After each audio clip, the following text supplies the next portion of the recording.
Hello everybody. If you, like me, are getting a little bit antsy, getting some cabin fever, waiting to get outside and get started in the garden, but your outside still looks like this, never fear. There are still plenty of gardening related tasks that we can tackle in the months of January and February. Now, I am gardening in Midwestern Ohio, so if you are to the north or the south of me, you're going to want to tweak your dates accordingly. And some of these I might even tackle as early December. It just depends on the year and how on top of things I'm feeling. So let's jump in.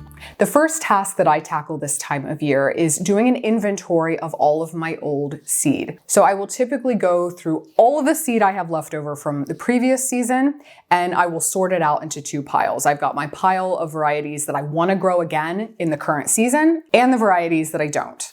And I like to log everything that I'm growing into a spreadsheet. So while I'm doing this inventory, I'll plug all of those varieties that I want to grow for 24 into this sheet.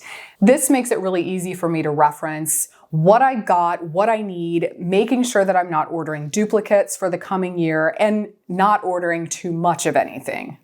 The next step is to do germination testing on old seed if needed. So this is going to vary depending a lot on how old your seed is, where you're getting your seed from, and that type of thing. It also varies a lot from crop type to crop type. So I find that with things like brassicas, they hold their germination and vigor for years and years with no problem, especially in optimal storage conditions.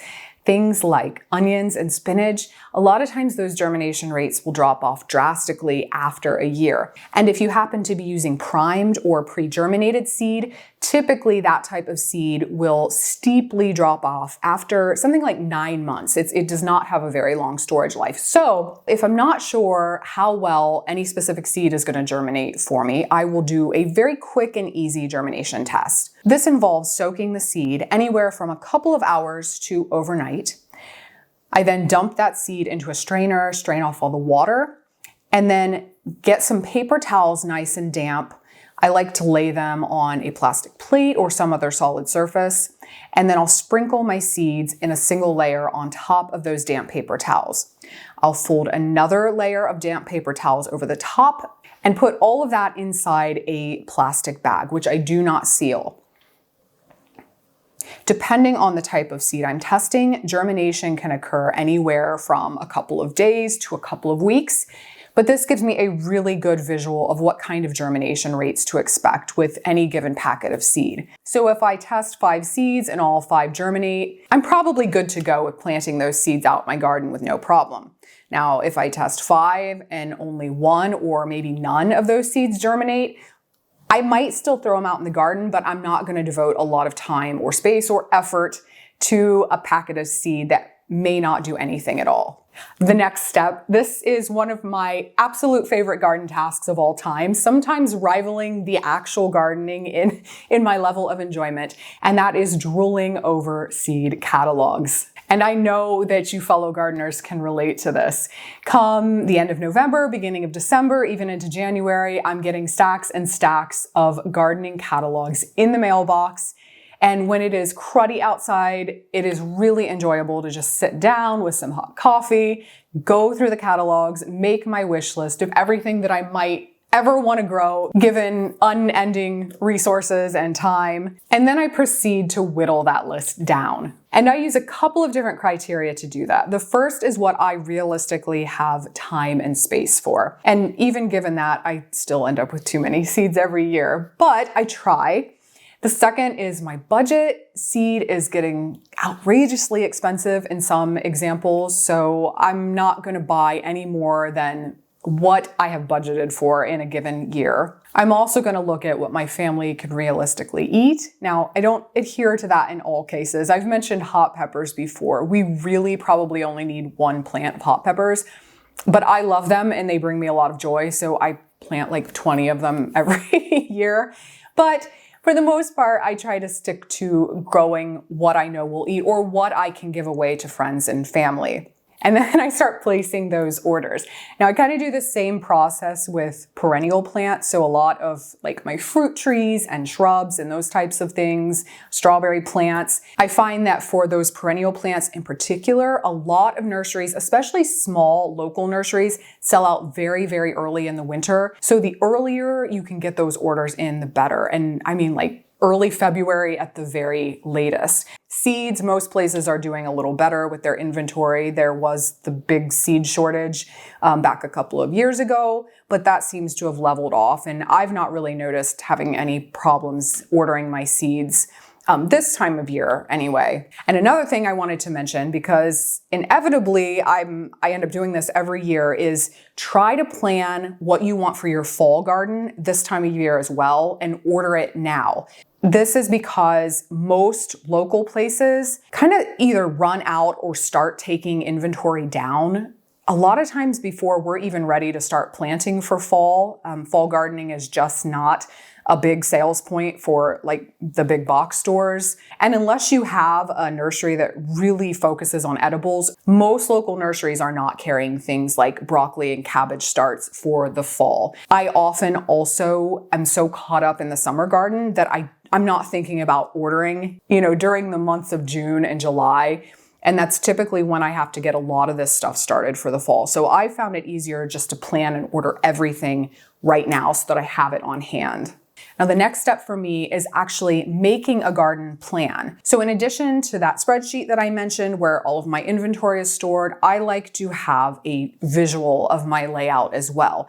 And this is both for my existing garden spaces, and if I know I want to add any additional beds, I want to get those plotted out too. Now, there are a lot of garden planners out there. I've been using HortiSketch and really, really like it. It has a lot of options that make it super easy for me. I especially love the garden manager portion of that program because it gives me a place to store all of my notes and photos. They also have added a garden community, which is really cool. But at this point, there are about as many options out there for garden planners as there are gardeners. So I recommend just playing around with different ones and seeing what you really click with. This year, a big part of that planning for me is I'm wanting to convert some of my annual production spaces over to perennial food production. So I have to figure out how many plants I can fit into those spaces, making sure they're not interfering with my annual vegetable production, and get that all really laid out before I get out there in the spring and start digging and planting. Now, next up is an inventory of the gardening supplies. So this is a great time of year to make sure that you have everything you need. And in particular, seed starting supplies. So do we have all of our seed starting medium, any potting medium that we need? Are the grow lights in working order? Do we have heat mats if we need them? If you're starting seedlings via the indoor grow light method, I highly recommend investing in a light timer. It just makes your life a lot easier. Are all of my seedling trays in good shape, or do I need to replace some of them? Do I want to make newspaper pots? Now is a great time to start doing that. Same with seed tapes. If you make homemade seed tapes, now is a great time to do that. The other thing that I like to check this time of year is if all of my frost cloth is in good order and if I have enough. Now, I store everything out in the barn. And unfortunately, sometimes mice like to get in there and just kind of make Swiss cheese out of my row covers.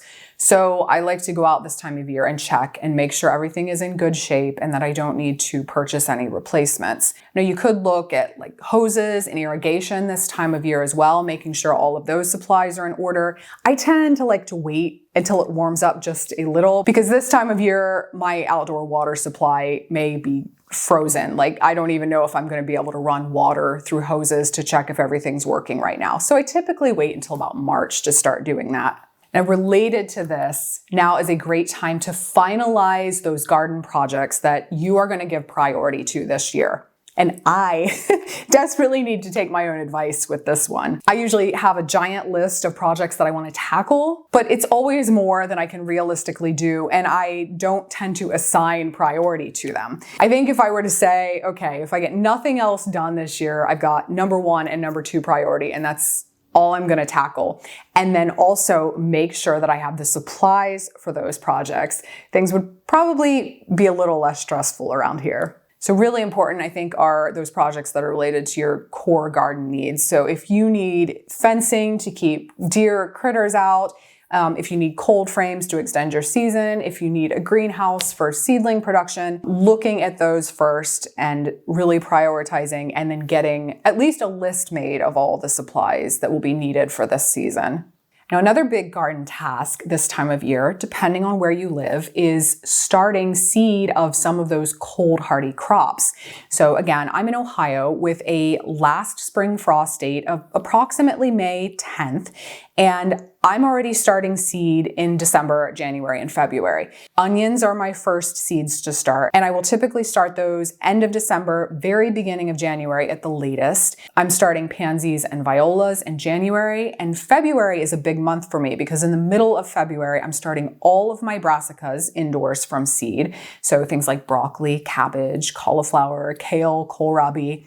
I'm starting a lot of my leafy greens, things like spinach, lettuces, chard. I typically also do an outdoor sowing of those, but I like to have this extra early start from indoor seedlings. And so depending on what the weather is doing in any given year, if we're having a really mild February, there's times that I can sow spinach outdoors in February, especially if I'm using something like a cold frame. Now, if you'd like more detail on what I start month by month, I do have a playlist which covers what I sow every single month for my Ohio garden. So check that out if you're interested. Now, another option for seed starting this time of year is to do winter sowing. Here in my neck of the woods, anytime in January or February is fine. Most of the advice that I've heard says anytime after the winter solstice is a good time for winter sowing. So I haven't done mine yet, but I am going to be starting on that very soon. Hopefully as soon as the weather gets a little less frigid outside. And I don't personally do this, but for those who prefer to chit or pre-sprout their potatoes, now is a good time for that as well. The general recommendations that I've seen state that you want to start that process about 4 to 6 weeks before you're ready to plant those potatoes out. And for my early potato plantings, I like to get started in March. So February would be a good time to start that process. Now, like I said, I've not done it. I think this year I may do a side-by-side test just to kind of sate my own curiosity and see what happens. If you're really itching to get outside and get some fresh air, we've had some actually beautiful sunny days here with the snow and it's fairly pleasant. There are a couple activities you can do as well. The first is monitoring your garden for critter activity. So we had this beautiful fresh snow. I went out first thing in the morning and it was actually a lot of fun to check out all of the little animal footprints all over the snow. And what I noticed was the only prints inside of the garden were those of birds and tiny rodents, voles, mice, chipmunks. But I could very easily see where all of that rodent activity was clustered. So if I were wanting to trap or bait for rodents in my garden, that would be a really good way to figure out where I could set those traps. And this time of year is a good time to do that when they are very limited on other food sources. The other thing that I noticed was that I could see where rabbit and deer were coming out of the woods, coming clear up to the garden fence, then going around the entire perimeter of the fence, trying to find a way in, and they didn't. So that was good. But if they had gotten in, that would be an obvious place where my fence needs fixed to prevent critters from getting into the garden during the active season. I actually made the mistake of leaving the gate open on my back garden, and I have a couple of small apple trees in there.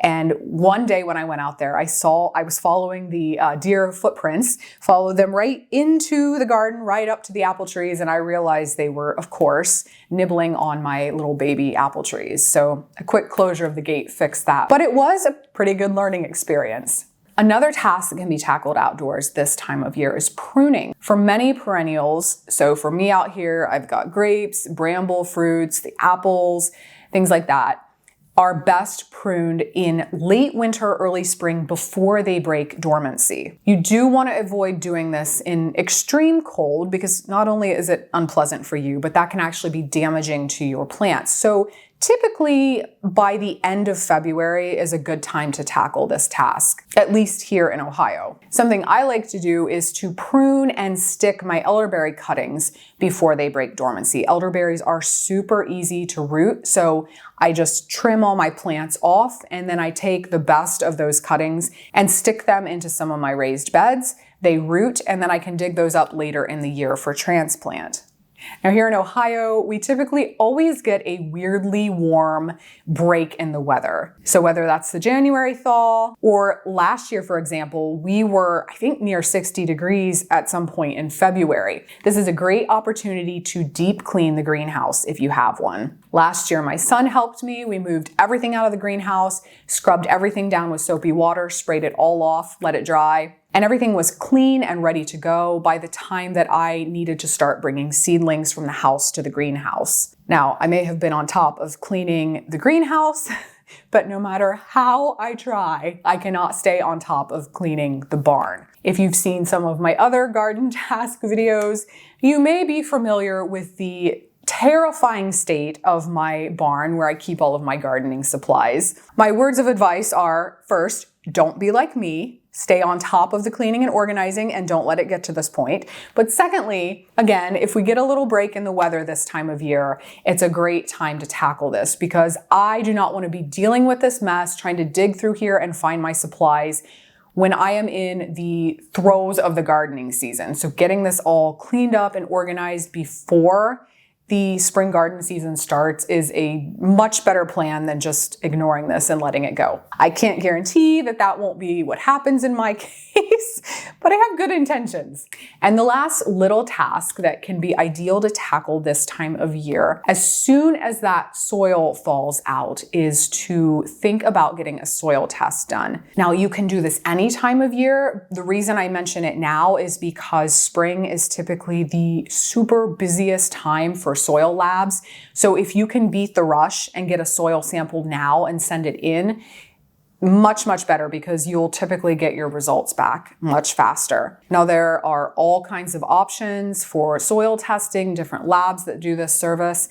I've mentioned before that I really like Kinsey Agricultural Services and RX Soil Testing. Depending on where you are, a university or a local extension may do the testing for cheap or for free. There's, again, a lot of different options out there, but I do think soil testing is important and can really set you up for success in the gardening season, especially if you're struggling in the garden and just can't really pinpoint what is going on.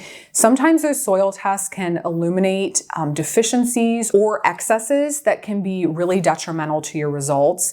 And I think at least once everybody should have a soil test done in their garden. So that's my little rant, but anyway, now is a great time to do that if your soil is thawed out enough to get a probe down into the earth. So that wraps up the tasks that I am tackling here in Ohio in my garden during the months of January and February.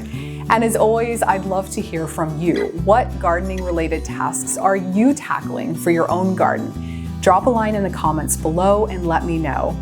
And if you enjoyed today's video, please consider subscribing to my channel, Growfully with Jenna. Thanks for watching, and I'll see you next time.